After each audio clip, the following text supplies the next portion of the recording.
ہمیں اللہ کا نام پوری دنیا میں پھیلانے کا حق ادا کرنا ہے، جس کا کوئی خواب نہیں، اس کا کوئی مستقبل نہیں۔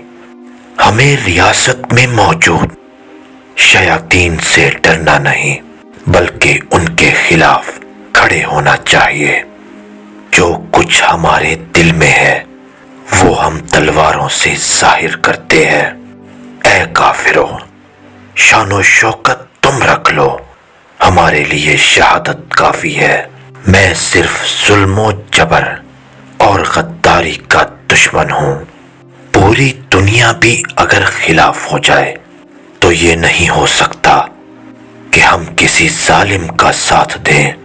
حق کے راستے میں اگر ساری کائنات بھی تمہارے خلاف ہو تو بھی تم یہ یقین رکھو کہ اللہ تمہارے ساتھ ہے۔ ہماری ڈھال ایمان ہے، ہماری تلوار انصاف ہے، اور ہمارا ہدف پوری دنیا ہے۔ سنو، ہم نے اپنی تلوار جنگ کر کے شہید ہونے کے لیے اٹھائی ہے۔ دولت کے لیے نہ تو ہم جنگ کریں گے اور نہ ہی تلوار اٹھائیں گے۔ ایک دل کو جیت لینا 1000 قلعوں کو فتح کرنے سے بہتر ہے۔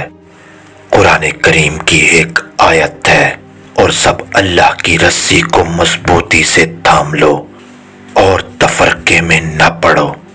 مسلمان جب اس آیت کی پیروی نہیں کرتے تو بکھر جاتے ہیں۔ مجھے موت کا ڈر نہیں، لیکن وہ آخری سانس میرے لیے حرام ہوگی کہ جس سے پہلے میں ہتھیار ڈال دوں۔ تم اللہ کے سامنے جھک جاؤ، وہ ساری دنیا کو تمہارے آگے جھکا دے گا۔ منزلیں سپاہیوں کا استقبال کرتی ہیں، بزدلوں کو تو راستے کا خوف مار دیتا ہے۔ میں دنیا کا سلطان بننے کی بجائے انصاف کا تنہا سپاہی رہوں گا۔ مسلمان اللہ کے سوا کسی سے بھی رحم کی بھیک نہیں مانگتا، چاہے موت اس کے سامنے کیوں نہ کھڑی ہو۔ اصل بہادر وہ ہوتا ہے جو نیچے گرتے ہی اٹھتا ہے۔ جنگ کے میدان میں تمہارا واحد انحصار تمہاری تلوار ہے۔ اگر ہم ظلم کو نہیں روک سکتے تو ہمیں اپنے آپ کو سپاہی کہنے کا کوئی حق نہیں۔ ہم یا تو غازی بنیں گے یا پھر شہید ہوں گے، مگر ہماری تلواروں کی جنکاریں ہزاروں سال تک سنائی دیں گی۔ میرا تلوار چلانے کا مقصد صرف اور صرف انصاف کو قائم کرنا ہے۔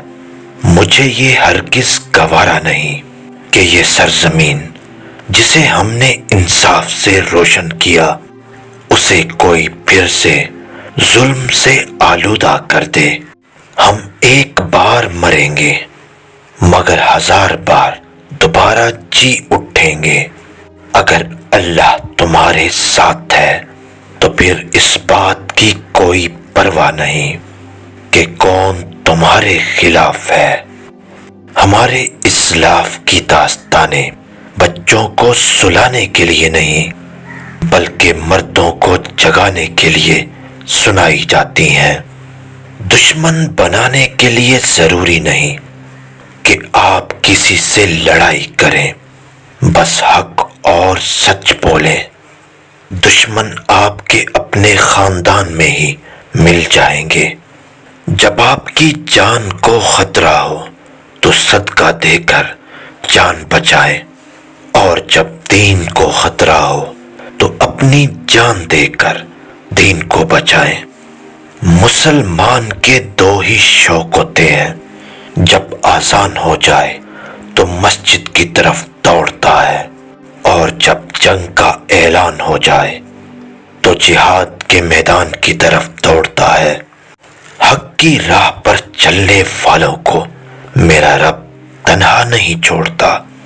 انصاف کے لیے اکیلا لڑنا پوری دنیا کا سلطان بننے سے بہتر ہے۔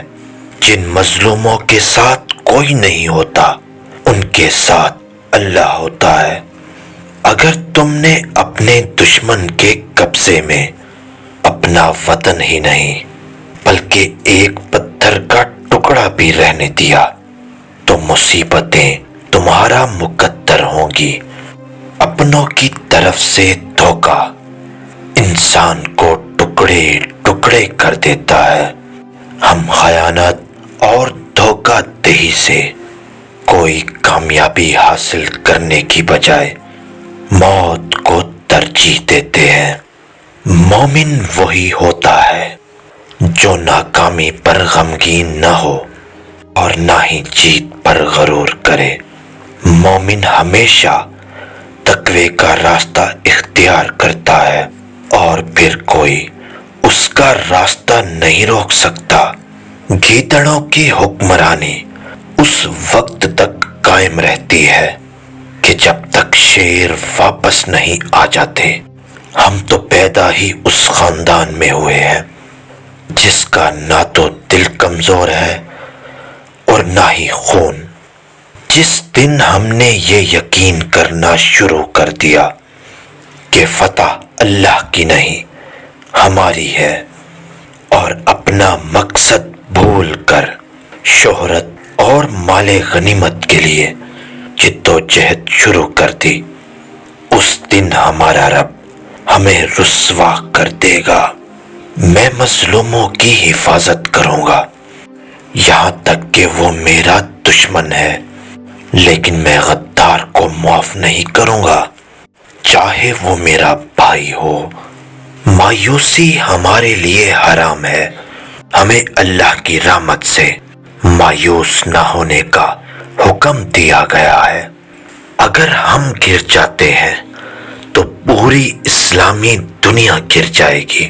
جب تک ہم اپنے عقیدے اور روایات سے مضبوطی سے وابستہ ہوں گے ہمارا سر نہیں جھکے گا اور ہمارا اسلامی پرچم نہیں گرے گا۔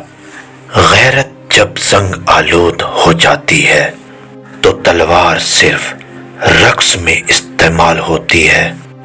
تمام جہان بھی اگر ظالم ہو جائے تو بھی ہم ظالم سے ڈرنے والے نہیں۔